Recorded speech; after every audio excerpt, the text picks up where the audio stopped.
So I think it's fairly important that we start quite simple, for two reasons: so that you have some kind of visual clarity at the end of it, and also from a performance point of view. We want to try and get in as many devices as we can, and not kind of have everyone's phones burning up in their hands and stuff like that. So yeah, so I guess it's part of that. But yeah, I mean, I'm a big sort of fan of retro gaming. I grew up with the Amiga and the Super Famicom, well, Super NES, and I think a lot of my inspiration kind of comes from old school games like that, arcade games and things like that. Big, and we both kind of feel like that about difficulty in games as well, which seems to, challenging games for us seems to have got a lot thinner. I think you hear this quite a lot, but over the last sort of 10 or 15 years, and particularly on mobile, there's it's horribly handholdy on mobile. So for us, that's a bit of a niche. We want to kind of put a bit of bite in gaming, and slipped our slogan in there. That's it. That laser dog way. Well, along those same lines, let's talk about music. I mean, you guys have created an entire soundtrack for HoPiKo, right? I mean, isn't that? Yeah. Yeah. How do you feel about the role of music in the game? I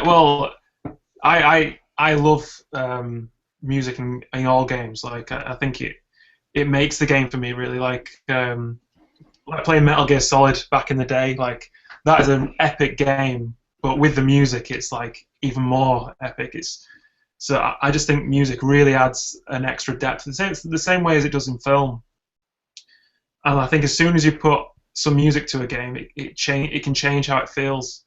And there's that video of the end sequence of Star Wars without John Williams, isn't there? I don't know if Yeah. you've seen that, and it's absolutely painful. It's really funny, but that definitely sums that up, doesn't it? I think. Yeah.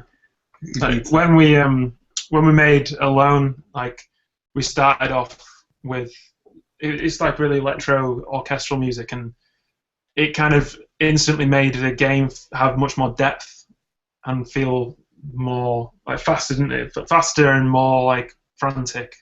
Do you guys script out kind of like? I think it really adds to the level.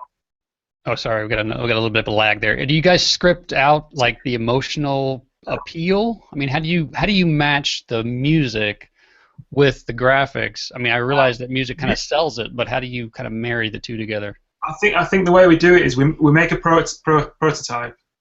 Simon works on some graphics, I'll work on some music, and then we kind of meet in the middle. Yeah, we steer each other, whichever feels more appropriate for that particular thing. It's definitely Rob's sort of creative approach on music. He'll just come out with some awesome sound, awesome music, which I'll kind of listen to and think, these graphics, this stuff that I've mocked up just doesn't feel anything like this, but yet, what Rob's produced there is just perfect. So I'll go back and, completely redraw everything and think about it a different way. And that happened with Alone. I mean, the graphics were kind of there, but I remember Rob texted me the first kind of 20, 30 seconds of a track that he started writing, the first track with Alone, and straight away it just added a whole new level of kind of depth to it. As soon as I heard it, I was like, oh my god, we're thinking about this game completely different. It needs to be really dark and quite sinister feeling, and suddenly all the graphics got a lot sharper and nastier, and edges everywhere, because it just sounded really doomy, and it's just, oh, that's perfect, absolutely perfect. So would it be fair to say then that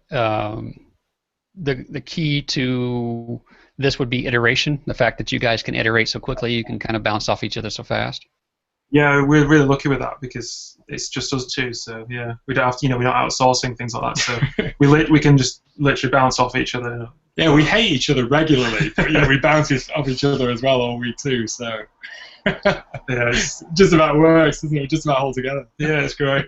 Well, I saw that you guys put the music up on SoundCloud and up on Bandcamp. Was that like just to try to get the word out, or were you trying to what were your thoughts there?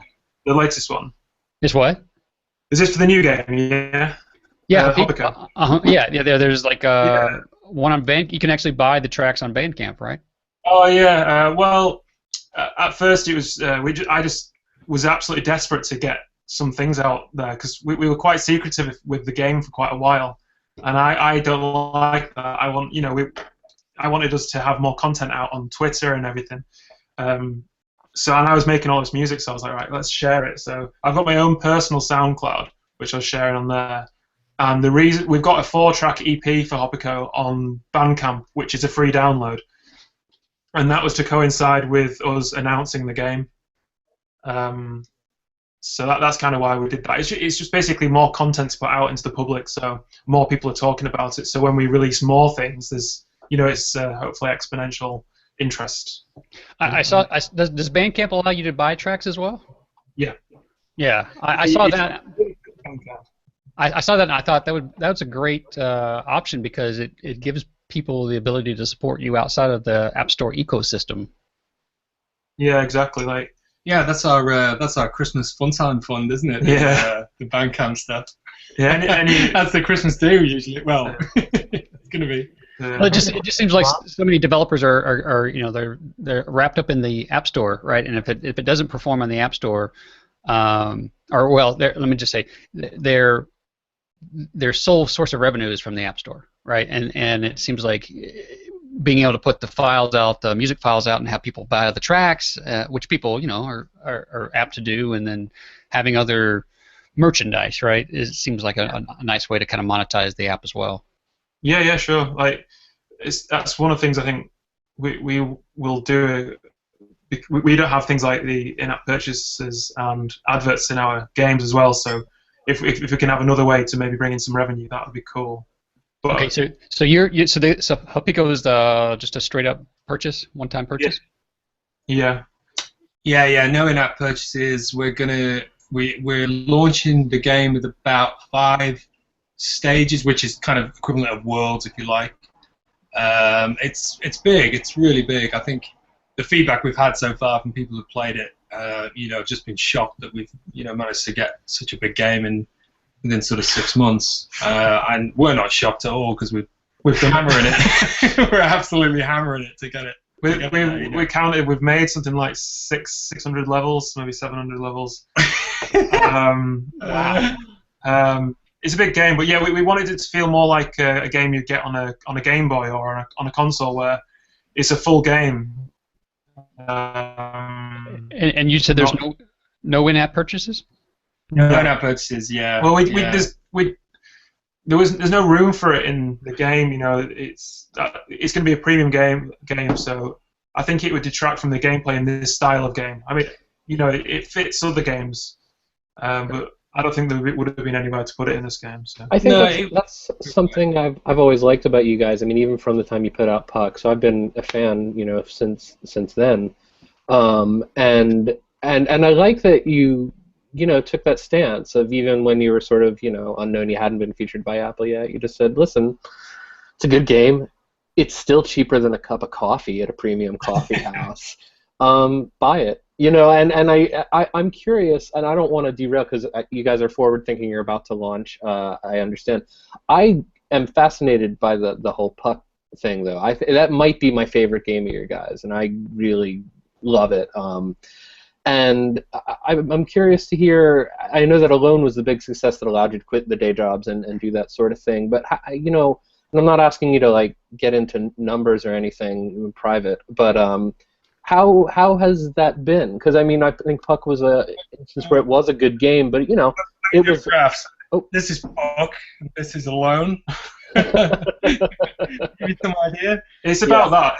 Yeah, I mean, Puck, in my opinion, is a better desert island game than Alone. You can take. It's got that slight bit more variety. It's a little bit more thoughtful. You've got to consider the game a little bit more. It's just as nasty when you play it for more than sort of 4 minutes, 5 minutes. Which Alone has got a much quicker nasty scale on it, hasn't it? It gets nasty in about 20 seconds. But I think Puck gives you a little bit more room. I think Puck's more niche, though, isn't it? I think that's probably why. Yeah, we did really well. To a narrower audience. Yeah, I mean,